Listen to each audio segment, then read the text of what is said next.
Hi viewers, welcome to our channel Renu's world. అందరూ ఎలా ఉన్నారండి? మేమైతే చాలా చాలా చాలా బాగున్నామండి. ఈరోజు కంటెంట్ ఏంటంటే చిన్న బెంటో కేక్ అనమాట, చాక్లెట్ కేక్.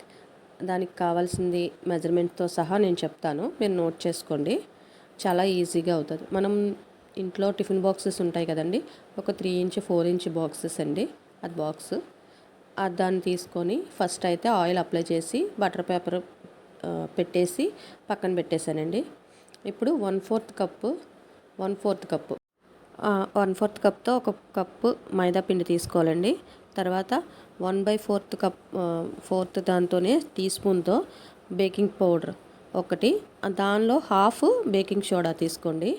దాన్ని మొత్తం జల్లించేసుకొని సైడ్ పెట్టేసుకొని ఒకటి ఎగ్, ఒకే ఎగ్ని బీట్ చేసుకుంటాం అనమాట. మన బెంటో కేక్కి ఒక ఎగ్ సరిపోద్ది.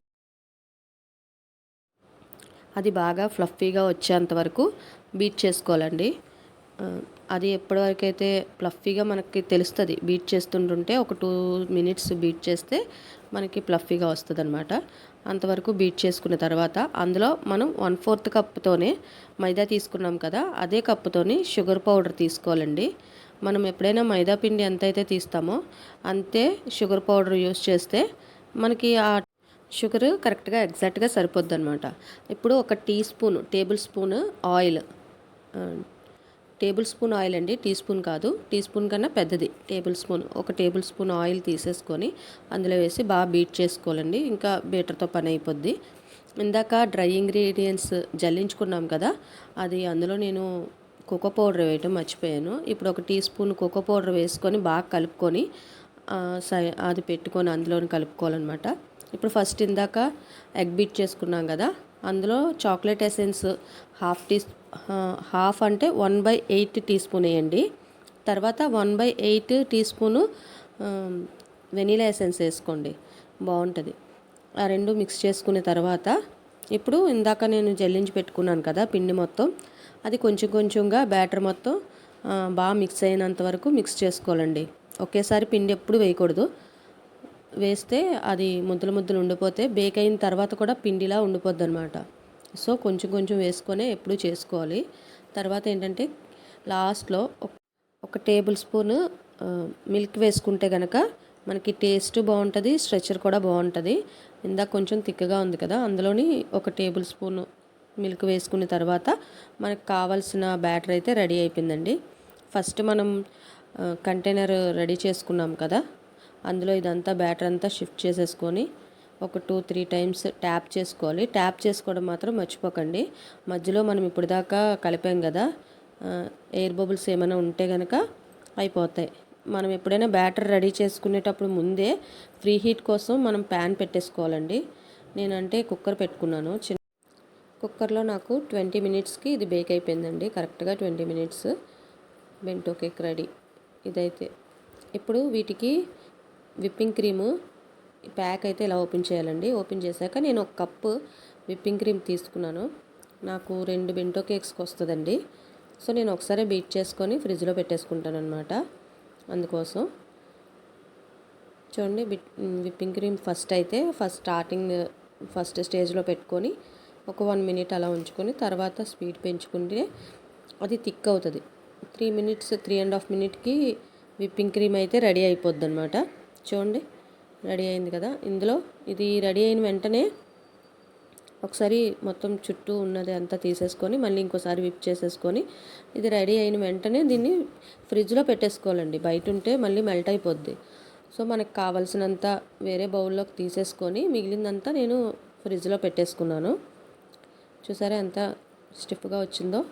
ఇందులో నేను కొంచెం హాఫ్ అయితే వేర్ చేసేసాను. హాఫ్ వేర్ చేసి మిగతాదంతా ఫ్రిడ్జ్లో పెట్టేశాను. ఇందాక మనం కేక్ రెడీ అయింది కదా, అది రూమ్ టెంపరేచర్కి వచ్చాక ఇప్పుడు డిమోల్ చేశాను. చూసారా, చాలా ఈజీగా డిమోల్ అయిపోయింది. అది మనం బటర్ పేపర్ కూడా వేసాం కదా, కరెక్ట్గా ఎంతవరకు కుక్ అవ్వాలో అంతే కుక్ అయిందండి. ఎక్కువ కుక్ అవ్వలేదు, చాలా స్మూత్గా అయితే వచ్చింది.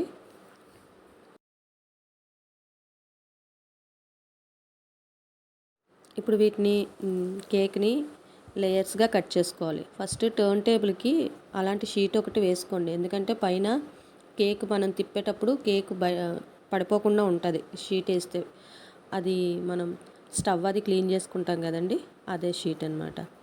అది కొత్తది వేసి దాని మీద పెట్టి లేయర్స్ కట్ చేశానండి.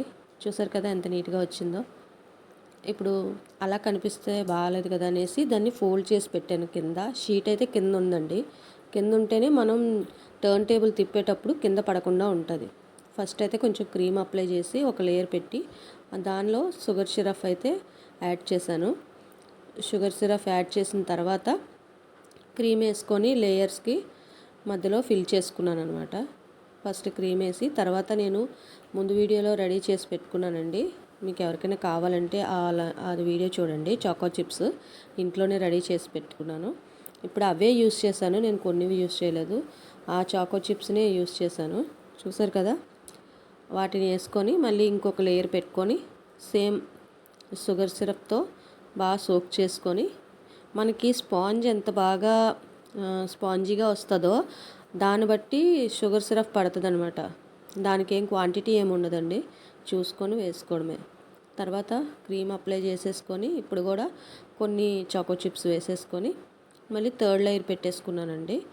ఇప్పుడు ఈ లేయర్ పెట్టేసుకునే తర్వాత మనం సిరప్ ఏమీ వేయవసరం లేదు, వేసుకున్నా బాగానే ఉంటుంది. నేను ఎక్కువ వేయలేదు కాబట్టి పైన కూడా నేను సిరప్ వేసుకున్నాను.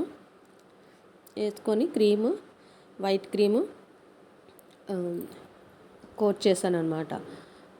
చూడండి, అంటే లైట్గానే అప్లై చేశాను. క్రీమ్ ఎక్కువ అయితే ఇష్టపడరు కదా పిల్లలు, అంటే కొంచెం తినేసరికి ఏదోలా అనిపిస్తుంది. అందుకనే క్రమ్ కోట్ అయితే లైట్గా చేసుకున్నానండి. కొంచెం వైట్ కలర్ క్రీమ్ అప్లై చేసేసి మొత్తం క్రమ్ కోట్ చేసేసుకున్నాను నీట్గా. క్రమ్ కోట్ చేసుకునేటప్పుడు మనకి కొంచెం జాగ్రత్తగా చేసుకోవాలండి. చూసారా, కొంచెం ఇందులోని క్రీమ్ ఎక్కువే పడుతుంది. పైన క్రీమ్ ఎక్కువ వేసేస్తే ఒకేసారి కింద వరకు వచ్చేస్తుంది. నేను కొంచెం వేసాను, ఎందుకంటే కొంచెం బయట హీట్గా ఉంది, పాడైపోద్దని క్రీము నేను ఫ్రిడ్జ్లో పెట్టేసుకున్నాను అనమాట. కొంచెం తీస్తున్నాను, దానికోసం నేను కొంచెమే అప్లై చేశాను. చూసారు కదా, క్రీమ్ అంతా ఇలా అప్లై చేసేసుకొని చుట్టూతా ఇంకెక్కడ గ్యాప్స్ లేకుండా, అంటే కేక్ కనిపించకుండా ఉంటే సరిపోద్ది అనమాట. వైట్ లేయర్ ఎక్కువ అవసరం లేదు, థిక్గా అవసరం లేదు, కానీ లోపల కేక్ బయటికి కనిపించకుండా, ఆ కలర్ బయటికి కనిపించకుండా ఉండేటట్టు మనం క్రీమ్ అంతా అప్లై చేసేసుకొని ఇప్పుడు కేక్ షేప్ చేసుకోవడానికి ఇది ఒకవేళ ఎవరి దగ్గరైనా లేకపోతే ఏం పర్లేదండి. మన దగ్గర కార్డ్స్ ఏమైనా ఉన్నా కానీ, లేదంటే ఏటీఎం కార్డ్ అయినా కొంచెం స్టిఫ్గా ఉండేది, లేదంటే ట్రాన్స్పరెంట్ ఏదైనా కొంచెం స్టిఫ్గా ఉండేది, దాన్ని యూస్ చేసి షేప్ చేసేసుకోవచ్చు నీట్గా. అంటే ఎక్కడ ఎగుడు దిగుడు లేకుండా, ఎత్తుపల్లం లేకుండా నీట్గా ఇలా క్రమ్ కోట్ చేసేసుకుని ఫ్రిడ్జ్లో పెట్టేసుకోవచ్చండి. ఫ్రిడ్జ్లో పెట్టుకుంటే నేనైతే వెంటనే చేసేస్తాను. మిగిలిన క్రీమ్లో కొంచెం చాక్లెట్ ఉంటుంది కదా, చాక్లెట్ ఎమల్షియల్ వేసానండి. ఎసెన్స్ కాదు, ఎమల్షియల్. అంటే టేస్ట్ కమ్ కలర్ వస్తుంది ఇది వేస్తే. సో అది వేసుకొని నేను పైపింగ్ బ్యాగ్ తీసుకొని పైపింగ్ బ్యాగ్లో వేసుకొని, ఆల్రెడీ మనం క్రీమ్ పెట్టుకున్నాం కదా, మళ్ళీ ఈ కలర్ క్రీమ్ వేసేస్తే ఎక్కువ అయిపోద్దని జస్ట్ నేను పైపింగ్ బ్యాగ్లో వేసుకొని లైట్గానే క్రీమ్ అప్లై చేశాను. ఇది కూడా అంటే అప్పుడు కరెక్ట్గా మనకి వైట్ కలర్ కోటింగ్ ఉంటుంది, ఈ కోటింగ్ కలిపి మనకి క్రీమ్ కలర్ సరిపోద్ది అనమాట.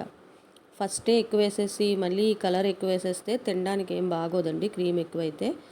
సో లైట్గా అప్లై చేసేసుకొని ఇది కూడా ఈ కలర్ కొంచెం చాక్లెట్ కలర్ కదా వేసేసుకొని, ఇది కూడా బయటికి వైట్ కలర్ కనిపించకుండా కోట్ చేసేసుకున్నాను నీట్గా.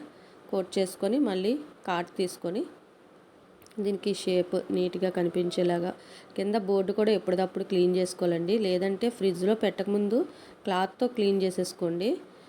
ఫ్రిడ్జ్లో పెట్టుకునే వాళ్ళైతే, నేనైతే ఇప్పుడు ఫ్రిడ్జ్లో పెట్టలేదు కదా, క్లీన్ కూడా చేయలేదు, లాస్ట్లోనే చేసుకుందామని. ఎప్పటికప్పుడైతే తీసేయాలండి, లేదంటే కింద పట్టేసి చూడడానికి బాగోదన్నమాట. ఇప్పుడు ఇంకొంచెం ఉంది కదా, అందులో మళ్ళీ ఇంకొంచెం కలర్ వేసుకున్నాను, అదే చాక్లెట్ ఎమల్షియల్ వేసుకుంటే ఇంకా కొంచెం థిక్ కలర్ వస్తుందండి. చిన్న ఫ్లవర్స్ ఇచ్చేసి పైన కింద కూడా అదే నోజల్ మార్చకుండా అదే నోజల్తో జస్ట్ ఫ్లవర్ షేప్ ఇచ్చానండి. ఇచ్చేసి లైట్ సింపుల్ డిజైన్, పెద్దగా హెవీ ఏమి ఉండదు, ఇంట్లో ఎవరైనా చేసుకోవచ్చు. జస్ట్ రోసెస్ చిన్న వేసేసుకొని నేను రెడీ చేసుకున్న చాకో చిప్స్లో హార్ట్ షేప్స్ ఉన్నాయండి, అవి అన్నీ పెట్టుకొని తర్వాత స్ప్రింకిల్స్ కూడా ఉంటాయి. స్ప్రింకిల్స్తోని మొత్తం కేక్ అంతా వేసేసుకున్నాను అనమాట. మీకు కనుక నచ్చితే ఇంతవరకు చూసినందుకు చాలా థ్యాంక్స్ అండి. మా వీడియో కనుక నచ్చితే ఒక లైక్ చేయండి, షేర్ చేయండి. మీరు కూడా ట్రై చేసి ఎలా ఉందో కామెంట్ చేసి చెప్పండి. ఫస్ట్ అయితే ఛానల్ సబ్స్క్రైబ్ చేసుకోండి. ఛానల్ సబ్స్క్రైబ్ చేసుకున్నాక గంట సింబల్ ఆల్లో పెట్టుకోండి. చూసారు కదా ఎంత బాగా వచ్చిందో. థ్యాంక్ యూ అండి. సర్వేజన సుఖినో భవంతు.